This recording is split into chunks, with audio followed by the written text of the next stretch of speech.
jumping from the Indian Administrative Service to a political career, that's always a big decision to take for any bureaucrat. And especially now, after the films have come out about how difficult it is to take the UPSC exam and all that. Your wife is also a bureaucrat. What was the conversation at home before you decided to join politics? I think I got always support from my family, my mother, my brother, everyone.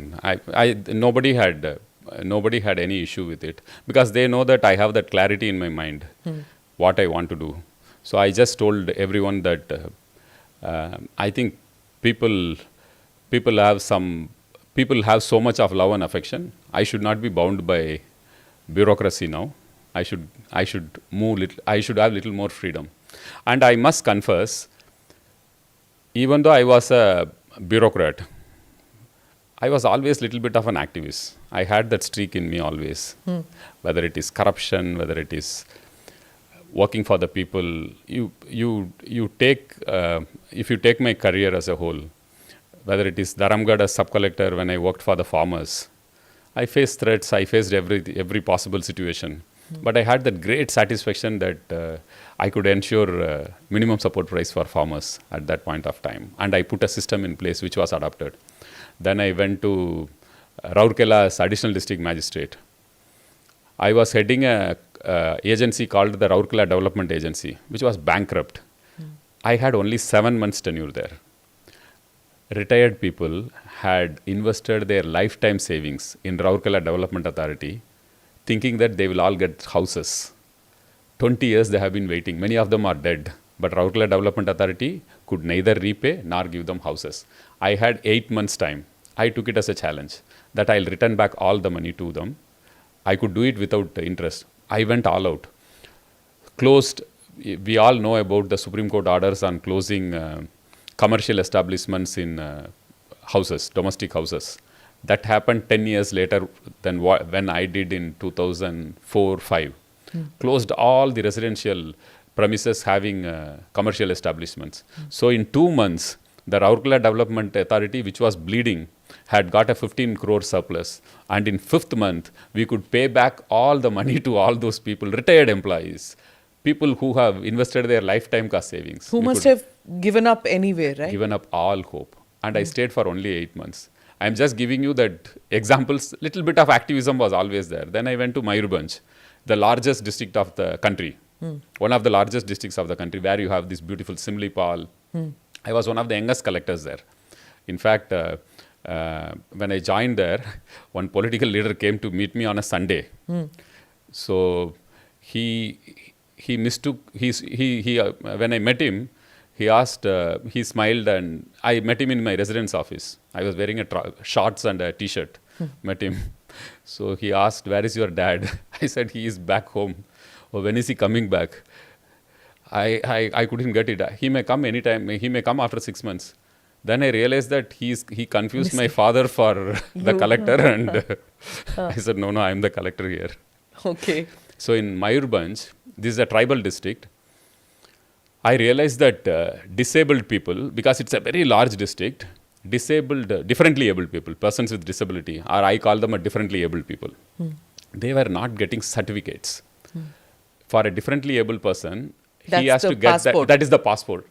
And for that, he has to go to 5 offices, to 5 different government offices, you can imagine, for a differently abled person to go to Tahsil office, to go to RTO office, to go to collector office, to go to block office, 5-6 offices he has to go to get his basic thing of a differently abled certificate. And then he has to go to the chief district medical officer office to get the certificate. He has to go in a queue. The board sits. If there are 500 people who have come or 100 people who have come, that day the board may take up only 20 people or 30 people. So the differently abled person has to come often, again and again, to get a certificate. It was a very painful process. So I took up this as a challenge, and we had decentralized single window camps throughout the state. A district which was giving 700 certificates in a year, we issued 19,000 certificates in 1 year through this system.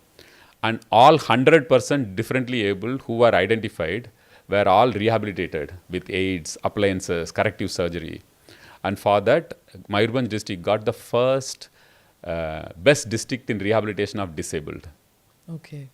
Then NREGS was introduced at that point of time.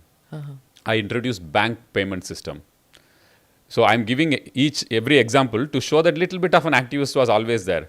In fact, when I was doing this single window system, the doctors were not very supportive in the first instance. Nobody was supportive. Why? Because they have to move to different places. And it is a very transparent process. Transparency hits sometime. Correct. Yes. So the system was not very adaptive at that point of time, but later on the doctors had so much of satisfaction. They all came and praised it, sir. We never thought that this will work. Doctors, bureaucrats, officers, none of them believed that this can work actually. So, but it was pushed and we delivered. I got Helen Keller Award for this. Generally, it is given to activists. It's generally given to activists. Yeah, it's very rare for a bureaucrat to get Helen Keller Award for working for the differently able. For differently able. So you have the ability, and I think you take it up as a challenge to ruffle feathers if need be. No, I take the team along. I take the team along, but I'm very firm when I decide something to be done. I went to Ganjam district after that. Just one more example. That's South Odisha. Yeah, right? South Odisha. That used to be the chief minister's district as well. Yeah. Yes. So NREGS was introduced, National Rural Employment Guarantee Scheme. UPA had introduced NREGS. So at that point of time, there was no need for payments to be made in through bank. But that is where corruption was all happening. If you don't make bank payments of wages, leakages happen. You have to get the muster roll. You can manipulate the muster roll. You show 100 rupees, but you pay only 50 rupees or 60 rupees. So I decided that we will go ahead with bank payments. First of all, there was no concept of this opening mass bank accounts at that point of time. Now you have the Jandan and all those schemes to open bank accounts. That time banks were also not ready to open zero balance accounts. It was not a policy. Yeah, correct. So, but somehow we convinced the banks. We opened about 1,20,000 bank accounts, zero bank accounts, when there was no policy.